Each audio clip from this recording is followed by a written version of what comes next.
उमेदवाराला 10 कोटी देणार आहे असा राऊतांचा दावा आहे. नगरसेवक फोडण्यासाठी आधी 5 कोटी दिले, आता लढवण्यासाठी 10 कोटी देणार आहे. संजय राऊतचा आत्मविश्वास इतका मोठा आहे ना, ते कधी काय वक्तव्य करतील.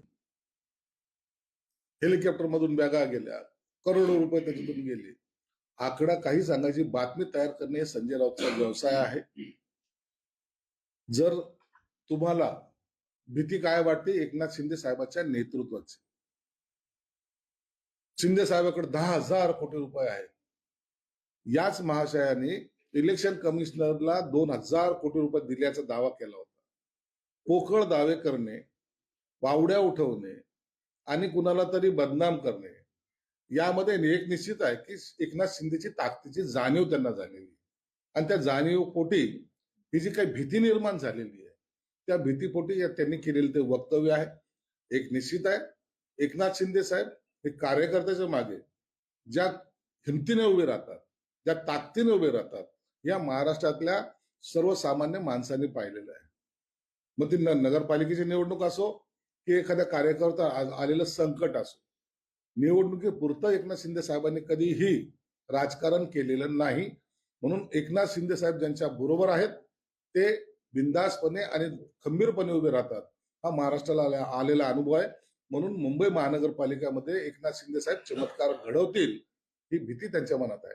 संजय राऊत असे म्हणाले की ड्रग्स आधी बाहेरून येत होती, आता महाराष्ट्रात कारखाने तयार होत आहेत. मुख्यमंत्री म्हणाले होते उद्योग येणार, हेच ते उद्योग आहेत का? साताऱ्यात उपमुख्यमंत्र्यांच्या भावाचं नाव आहे. मुख्यमंत्र्यांनी तिथली एसपी तुषार जोशीवर कारवाई केली पाहिजे. ड्रग तस्कर अतिरेक्याला घेऊन तुम्ही डान्स करणारे लोक आहात. तुम्हाला तो बोलायचा नैतिक अधिकार आहे का? तुमच्या ज्या काही रेव पार्ट्या चालायच्या, कर्जत कसाऱ्यामध्ये ज्या रेव पार्ट्या चालायच्या त्या कुणाच्या होत्या?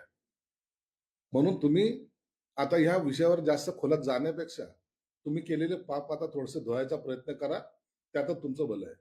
सार्वजनिक निधीचा गैरवापर प्रकरणी मंगेश कुडाळकर यांच्यावर गुन्हा दाखल करण्याचे आदेश देण्यात आले. स्वतःच्या फायद्यासाठी म्हाडाच्या आरक्षित भूखंडावर सभागृह आणि व्यावसायिक संकुल बांधणाऱ्या शिंदे गटाचे आमदार मंगेश कुडाळकर यांच्यावर मुंबई क्षेत्राकडे हे आदेश दिले. त्यांनी जो काही निधी वापरला आहे तो त्या ओपन स्पेस मध्ये सभागृह किंवा तिथे असलेलं, आता जे सांगण्यात येते की त्यांनी काही व्यापारी संकुल काढले असेल, ते लोकांच्या हितासाठी काढलेले आहे आणि त्याचा आणि याचा काहीही संबंध नाही. ते माणिकराव फुफाटे यांचं मंत्रिपद काढलेलं आहे. लोकशाही मराठी ऐका, पहा, जागरूक रहा.